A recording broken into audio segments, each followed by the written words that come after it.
Den her kirke blev nedbrudt i 1907. Vi befinder os i nærheden af byen Vrinders på Mols. Og det eneste, der er tilbage af kirken, det er våbenhuset og så nogle en forladt gravplads med en masse forfaldne gravsten, der går helt tilbage til 1700-tallet. Det er lidt specielt i Danmark med kirkegårde, der ikke bliver vedligeholdt, men her har vi faktisk et eksempel på sådan en. Lad os prøve at gå ind og se nærmere på den her Rolsø Kirke, der i dag hedder Rolsø Kapel, og hvor de sørgelige rester i form af våbenhuset og en klokkestabel står lige der. Og der er enkelte gravsten af nyere tid, hvor folk stadigvæk bliver begravet herude. Men ellers er det en samling misligeholdte og forladte gravsten, man ser herude. Det er nok ikke et sted, man har lyst til at færdes for meget efter mørkets frembrud. Død i Vrinders 3. maj 1912.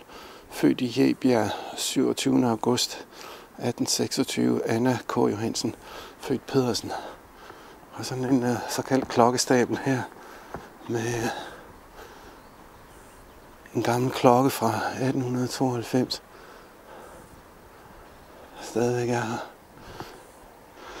Den der retning er ned i bunden af Aarhus Bugt, og selve landsbyen Vrinders ligger et par kilometer dernede. Man kan ikke rigtig se den herfra.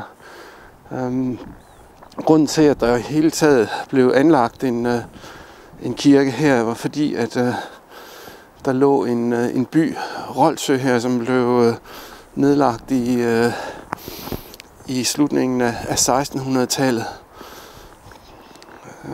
En af teorierne bag er, at det var for at skabe grundlag for bedre landbrugsjord. Men det, der ligger tilbage, det er proprietærgården eller godset Rolsø dernede, som ligger for enden af Knebelvig ved indsejlingen til Knebelvig. Gamle gravsten, der står skævt.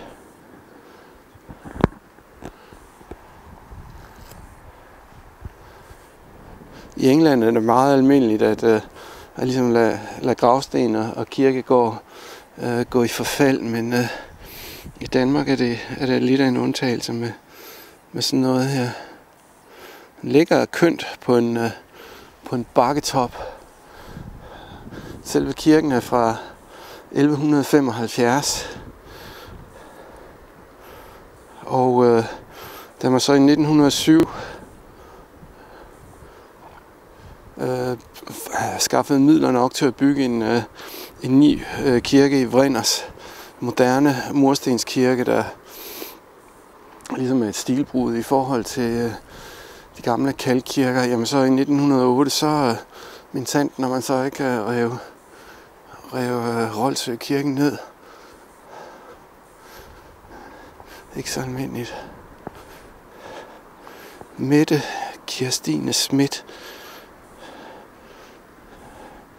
Jensen 1848.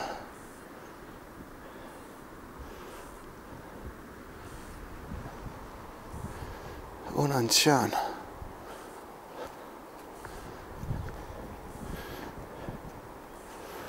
En stribe gravsten her, der er ved at gå i muld. Ganske små, ydmyge sten, nogle af de her.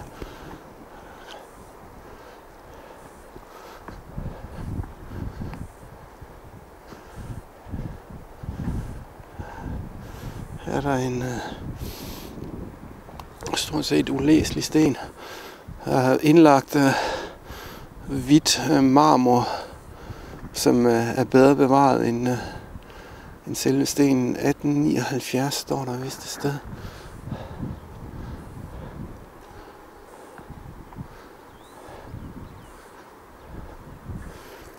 er der en meget forfalden en.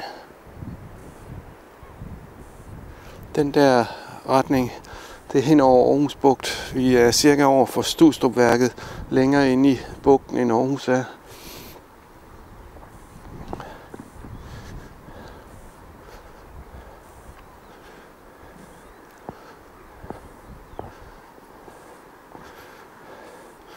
Med brombærkrat omrundet familiegravsted her. Christian Ludvig Hansen til minde om proprietær. 22. maj 1833, 21. april 1906, eller sådan noget står der.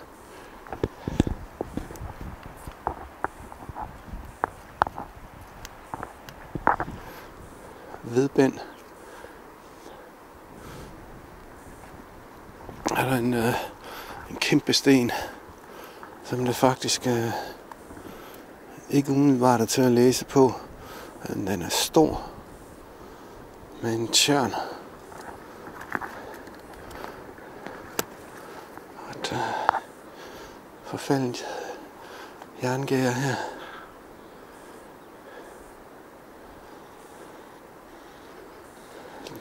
Pakket med bly, så vidt jeg kan se. Så en lidt mere moderne sten. 17. marts 1813, 30. april 1895 står der vist.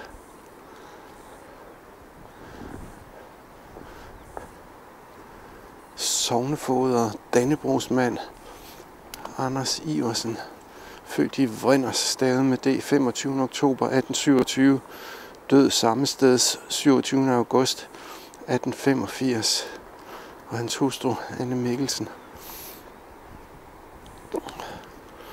En sten her, hvor forsiden er knækket af, ligger nede ved siden af. Man kan se brudfladen her.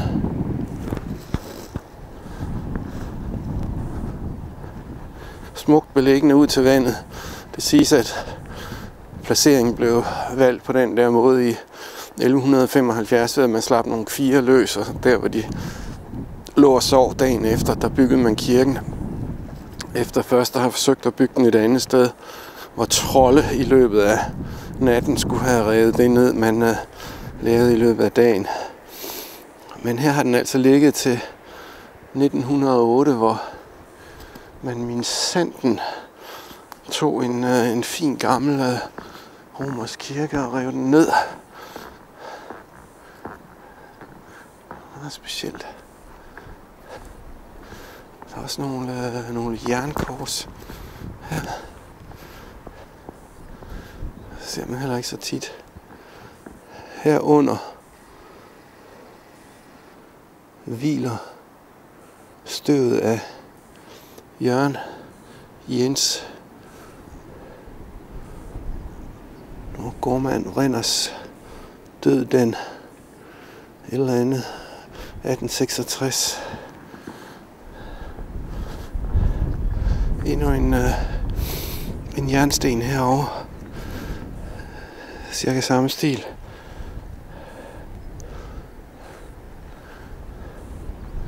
Og her kan man se, det er faktisk en beton sten med armeringspind, der stikker op her. Og der er også noget ulæseligt noget her.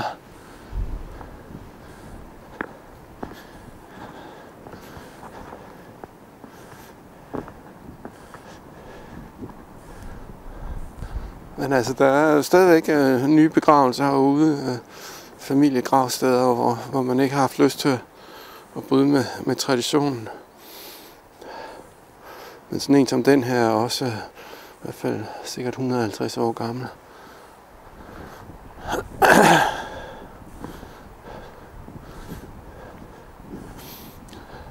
Pudsigt, at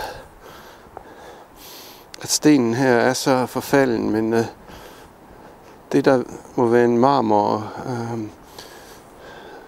et marmorrelief her, det er forbavsende godt bevaret. I løv.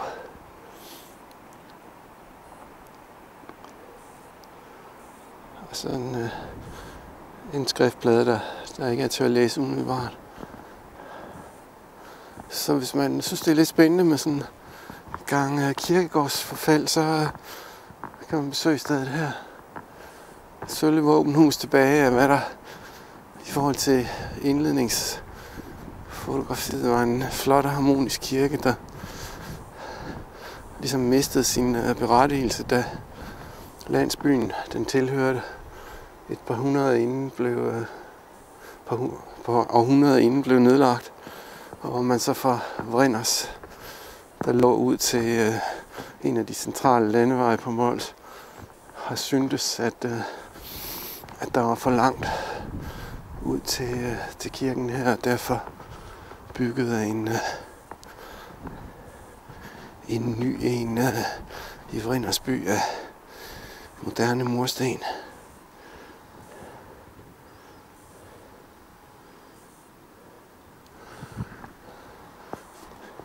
Vilfred Friborg Hansen har skrevet lidt om det på hans udmærkede lokalhistoriske hjemmeside. Ligesom der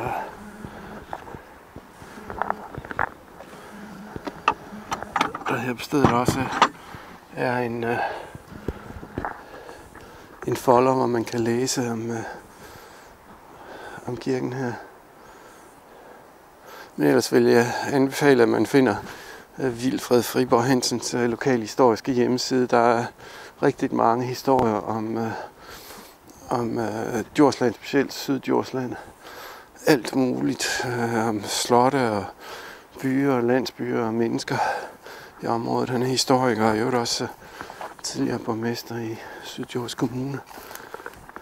Den retning, det er syd henover over Knebelvig med Rolsegård nede i bunden. Og den retning ud af Mols Bjerge, ja, på det sydlige Djursland. Slut.